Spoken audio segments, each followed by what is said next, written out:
संभल का माहौल बिगाड़ने में याचिका दायर करने वाले लोगों के साथ पुलिस और प्रशासन के लोग जिम्मेदार हैं और वहां के भाईचारे को गोली मारने का काम हुआ है।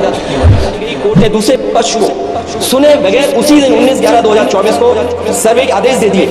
अध्यक्ष महोदय, मैं धन्यवाद देता हूं आपका कि आपने बहुत महत्वपूर्ण घटना पे मुझे बोलने का अवसर दिया है।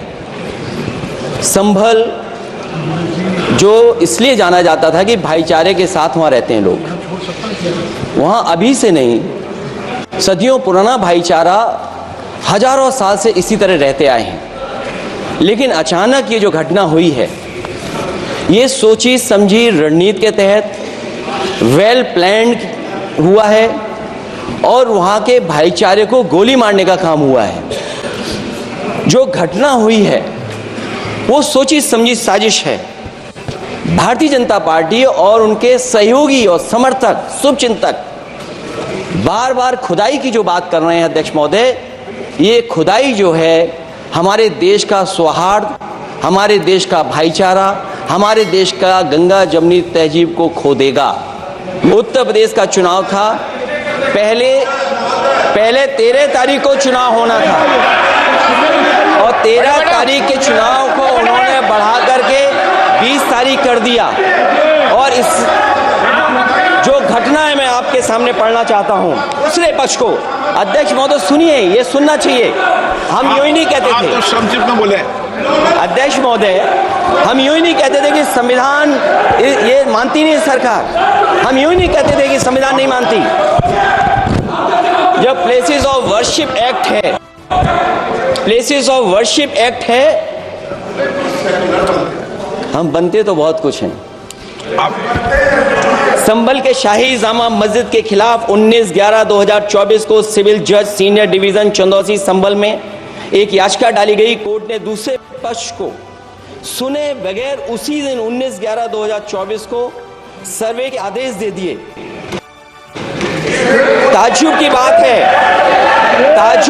है संभल के जिलाधिकारी संभल और पुलिस अधीक्षक संभल आदेश को पढ़े बगैर 2 घंटे के बाद सर्वे के लिए पुलिस बल के साथ शाही जामा मस्जिद पहुंच गए। जामा मस्जिद की कमेटी, जनप्रतिनिधि, उलेमा इकराम, सभी अधिवक्ताओं ने सहयोग दिया। जिलाधिकारी संभल और पुलिस अधीक्षक संभल ने 2.5 घंटे सर्वे के बाद कहा सब सर्वे पूरा हो चुका है और अब रिपोर्ट कोर्ट को भेज दी जाएगी। लेकिन दिनांक 22/11/2024 फ्राइडे को जुमे की नमाज के लिए लोग नमाज अदा करने के लिए जामा मस्जिद पहुंचे, लेकिन पुलिस प्रशासन ने बैरिकेड लगा दिया ताकि लोग नमाज न पढ़ सकें। उसके बाद भी लोगों ने संयम बरतते हुए नमाज अदा की और किसी प्रकार का विरोध प्रदर्शन नहीं किया। 29/11/2024 को कोर्ट की अगली तारीख तय थी। शाही जामा मस्जिद की कमेटी और मुस्लिम समाज के सभी लोग कोर्ट में केस की पैरवी के लिए तैयारी कर रहे थे, परंतु दिनांक 23/11/2024 की रात पुलिस प्रशासन द्वारा कहा गया 24/11/2024 यानी अगले दिन सुबह को दोबारा सर्वे किया जाएगा। शाही जामा मस्जिद कमेटी और अधिवक्ता ने कहा कि इस सर्वे तो मुकम्मल हो चुका है, अब दूसरे सर्वे की क्या आवश्यकता है। कोर्ट के आदेश का हमने पालन कर दिया। अगर दूसरे सर्वे कराना है तो दोबारा आदेश करवाएं। कोर्ट के आदेश के बाद हम दोबारा सर्वे करा देंगे। लेकिन जिलाधिकारी संभल और पुलिस अधीक्षक संभल ने कोई सुनवाई नहीं की और तानाशाही दिखाते हुए सुबह के वक्त से पहले शाही जामा मस्जिद आ गए। शाही जामा मस्जिद कमेटी और मुस्लिम समाज के लोगों ने फिर भी धैर्य रखा और दोबारा सर्वे के लिए अंदर ले गए। सर्वे के दौरान करीब 1.5 घंटा बाद जब जनता को सूचना मिली तो वो इकट्ठा होना शुरू हो गए। लोगों ने सर्वे का कारण जानना चाहा तो सर्किल ऑफिसर ने उनके साथ गाली गलौज की और लाठीचार्ज करवाकर बुरी तरह जख्मी कर दिया।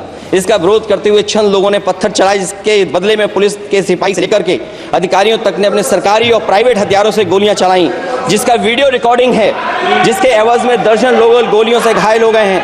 5 मासूमों जो कि अपने घर से सामान लेने के निकले थे, उनकी मृत्यु हो गई। संभल का माहौल बिगाड़ने में संभल का माहौल बिगाड़ने में याचिका दायर करने वाले लोगों के साथ पुलिस और प्रशासन के लोग जिम्मेदार हैं। इनको निलंबित किया जाना चाहिए और हत्या का मुकदमा चलाया जाना चाहिए, जिससे कि लोगों को इंसाफ मिल सके और आने वाले समय में कोई इस प्रकार की संविधान के खिलाफ और गैर कानूनी घटना को अंजाम न दिया जा सके।